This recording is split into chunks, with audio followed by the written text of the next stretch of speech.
किसान भाइयों नमस्कार, स्वागत है आपका हमारे YouTube चैनल धाकड़ एग्रीकल्चर में। किसान भाइयों, इस वीडियो में मैं आपको अश्वगंधा की खेती के बारे में बताने वाला हूं कि आप किस प्रकार से अश्वगंधा की खेती कर सकते हैं। किसान भाइयों, अगर कोई पूछे कि रबी सीजन की सबसे बेस्ट खेती कौन सी है, तो मैं तो यही कहूँगा कि अश्वगंधा की खेती रबी के सीज़न में सबसे बेस्ट होती है और रबी के सीज़न में सबसे ज़्यादा मुनाफा देने वाली खेती अश्वगंधा की खेती है। अगर किसान भाइयों आप रबी के सीज़न में अश्वगंधा की खेती करते हैं तो आप अन्य फसलों के मुकाबले अश्वगंधा की खेती से काफ़ी ज़्यादा पैसे कमा सकते हैं, काफ़ी ज़्यादा मुनाफा ले सकते हैं।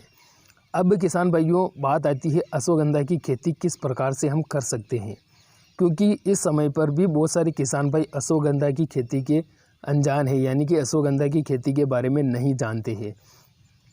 तो किसान भाइयों यह वीडियो आप लोग आखिर तक ज़रूर देखिएगा, क्योंकि इस वीडियो में आपको अश्वगंधा की खेती के बारे में बहुत सारी ऐसी जानकारियाँ मिलेगी जो आप लोग नहीं जानते हैं। वीडियो को आखिर तक देखते रहिएगा। और अगर आप में से कोई किसान भाई हमारे चैनल पर पहली बार आए हैं तो चैनल को सबसे पहले नीचे जो आपको लाल अक्षरों में सब्सक्राइब बटन दिख रहा है उस पर क्लिक करके चैनल को सब्सक्राइब कर लीजिए और उसके पास में आए घंटी के निशान को ज़रूर दबा दीजिए। किसान भाइयों बात करते हैं अश्वगंधा के बारे में। अश्वगंधा एक औषधीय फसल है जिसका उपयोग औषधीय जो जैविक दवाइयाँ आती है वो बनाने में किया जाता है। अब इसकी खेती हम किस प्रकार से कर सकते हैं, तो इसकी खेती करने के लिए सबसे पहले ज़रूरी है कि इसका बीज, सबसे मेन बिंदु यह आता है कि आप इसका बीज कहाँ से खरीद सकते हैं। सबसे ज़्यादा सवाल पूछा गया है, यही हमसे पूछा गया है कि इसका बीज हम कहाँ से खरीद सकते हैं। मैंने बताया भी है और इस वीडियो में मैं आपको बताऊँगा कि आप कहाँ से खरीद सकते हैं। इसका बीज खरीदने के लिए आपको नीमच मंडी से संपर्क करना पड़ेगा, किसी व्यापारी से या फिर किसी किसान भाई से। और हो सके तो आप नीमच मंडी में जाकर इसका बीज आसानी से खरीद सकते हैं, क्योंकि वहाँ पर इसकी बिक्री भी होती है, बीज की बिक्री भी होती है, तो आप वहाँ से इसका बीज आसानी से खरीद सकते हैं। अब बात करते हैं शुरुआत से। इसकी बुआई के समय आपको अच्छी तरीके से खेत की हकाई जुताई करना है।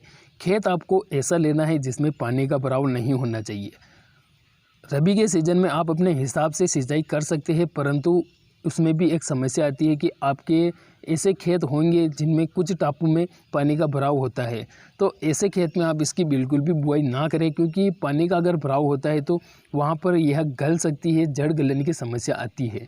तो आप ऐसी जगह में बुआई करें जो जहाँ पर पानी का भराव नहीं हो। इसके अलावा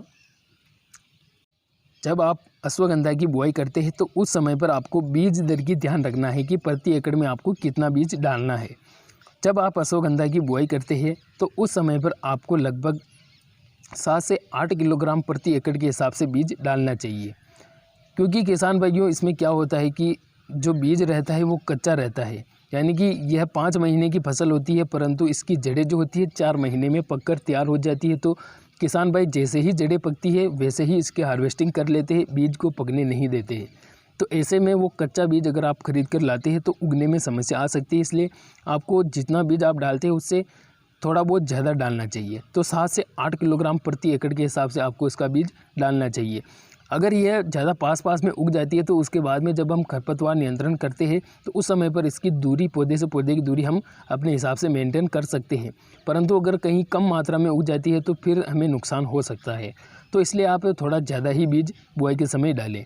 बुआई के समय खेत तैयारी की बात करें तो खेत में देसी खाद डालना है, सिंगल सुपर फास्फेट डालना है, फिर खेत की क्यारियाँ बना देनी है। क्यारियाँ बनाने के बाद आपको बीज को हाथों से छिटक कर डालना है। जैसे ही बीज की बुआई होती है उसके बाद आपको डीएपी डाल देना है खेत में। डीएपी खाद डालने के बाद इसकी सिंचाई कर देनी है। सिंचाई भी आपको ज़्यादा बार नहीं करनी चाहिए। दोस्तों, इसकी जो मेन चीज़ होती है वो जड़ें रहती है, जड़ें ज़मीन के अंदर विकसित होती है, तो हमें सबसे ज़्यादा ध्यान जड़ों पर देना चाहिए।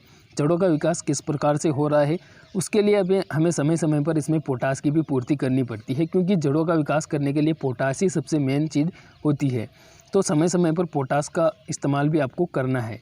इससे किसान भाइयों आपकी जड़ भी अच्छी बनेगी। अब किसान भाइयों अश्वगंधा में इसकी जड़ें बिकती है, इसके अलावा इसका पूरा पौधा बिकता है, यानी कि इसका जो भूसा आप निकालते हैं वो भूसा भी आप मंडी में बेच सकते हैं। इसके अलावा बीज भी इसका आप मंडी में बेच सकते हैं।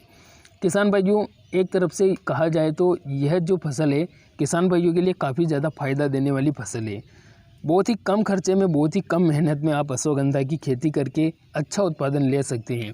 जहाँ पर आप अन्य फसलों में काफ़ी ज़्यादा खाद डालते हैं, काफ़ी ज़्यादा स्प्रे करते हैं, वहीं पर एक अश्वगंधा की खेती ऐसी है जिसमें आप बहुत ही कम खर्चे में, बहुत ही कम स्प्रे, बहुत ही कम खाद की मात्रा दिए आप काफ़ी अच्छा प्रोडक्शन ले सकते हैं।